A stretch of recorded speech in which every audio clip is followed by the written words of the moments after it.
Hey, so welcome to another episode of the Soulful Side of Life with me, Portee. I hope that you're well and having a good week. So I wanted to talk about today about the truth about being a contributor to a magazine.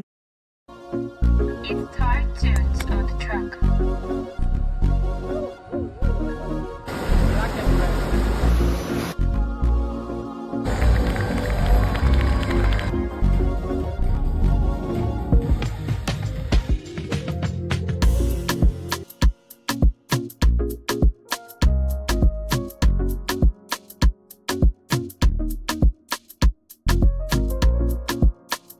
Of UAE.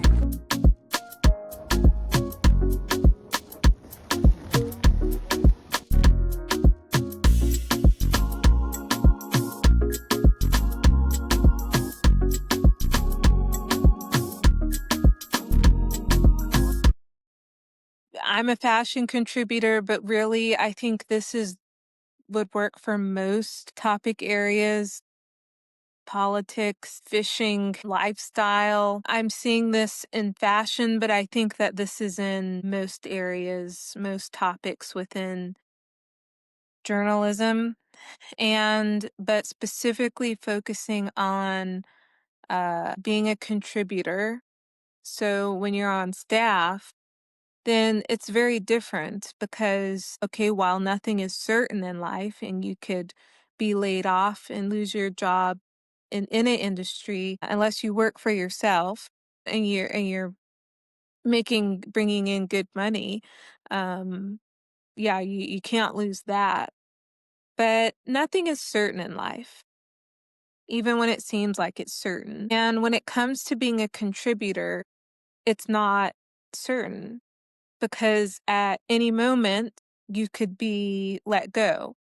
You may have a contract with a publication and sometimes you may not. And I think most times you don't. And when you have a contract with a publication, they can still let you go.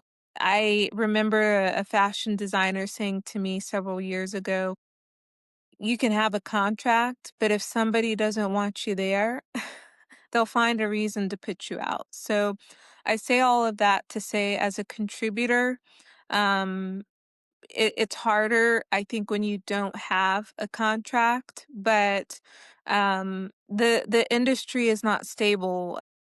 Media isn't stable. It hasn't been for a couple of years now.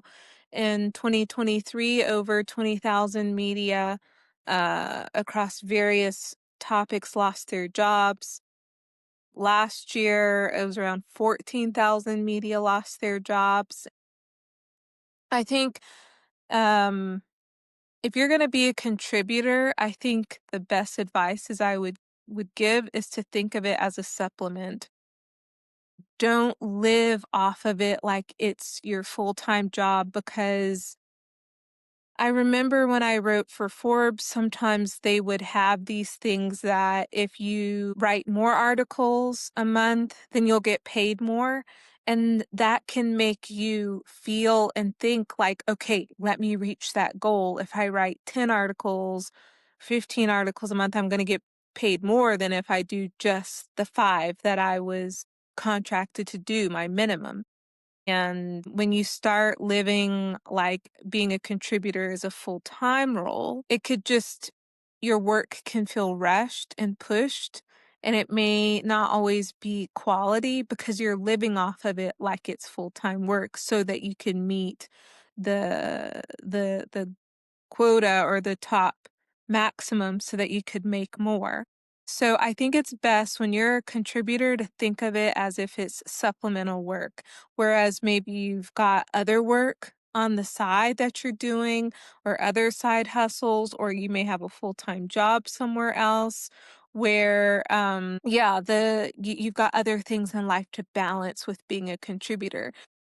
If you're a full-time staffer or editor, then it is your full-time job, and that, you'll eat, breathe, and sleep whatever your swim lane is at Forbes, they call it. So if you cover real estate, that's what you'll be covering and writing about all the time. So you got to treat it like it's full-time work because it is. When I speak to a lot of friends who are editors or even my editors themselves, it just seems like a lot of them are burnt out and tired. They're being stretched over 2 or 3 jobs that would take or what I'm trying to say is they're being stretched over work that 2 or 3 people would be doing, and they're having to do it as one person, and their pay isn't going up. They don't have enough staff to help balance the workload, so I just feel I've not heard them say this, but my feeling and my observation is that many are burnt out, tired, and exhausted. I can see that some of them, it seems, have one foot out the door looking for other jobs or strongly contemplating launching their own thing, which means Substack or YouTube channel or podcast, and to try and build that up and monetize off of that as if that is full-time work. And, like, the positive thing for people who are working full time in publications is that if you've got a following already, a strong following where people are following you on social media, and you decide to go and launch your own thing, you're going to bring that following with you to your Substack or to your YouTube channel or to your podcast, where you'll be able to monetize a little bit quicker and stronger than if you started a Substack with no followers. Of course, you can start from 0 with a YouTube channel or a Substack, and you'll be able to grow it. You've gotta have engaging content for people to latch on to it, but it is helpful. Writing for a bigger publication does give you a platform. It does give you a few steps up to be able to garner a following. And if you have a strong Twitter or Instagram when you're writing for bigger titles, then that will help you latch on and be able to have a community, a following. So if you do decide to launch your own thing, you'll be able to take that with you. So think Taylor Lorenz, who was at Washington Post. She has a huge following as she's doing her own thing. Candace Owens is doing her own thing, and she had quite a lot of followers from the work that she was doing before. Amy Odell, Dana Thomas in the fashion space, they've launched their own things and they have quite a strong following. So, in the midst of this, the reality is that writers and editors and people on staff in these publications are tired, and maybe journalism doesn't give them bang for their buck the way that it did 20 plus years ago. It provides an opportunity. And I recently interviewed the fashion roadman, and he said, honestly, I think that the future are Substacks and YouTube channels because you don't have to deal with the headache and fuss of writing for a bigger publication. But that's with anything in life. You join a company, you've got to play to their tune, whereas when you're doing your own thing, you have a lot more freedom. Another thing that I see in the publication world is that because budgets have been slashed drastically, there's fewer editors who are able to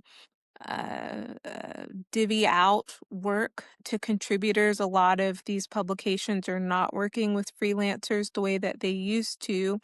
Um, that creates, I find, and it's quite sad, the voice of that publication is going to not be as spicy. It's going to be a little bit bland and only going in one direction.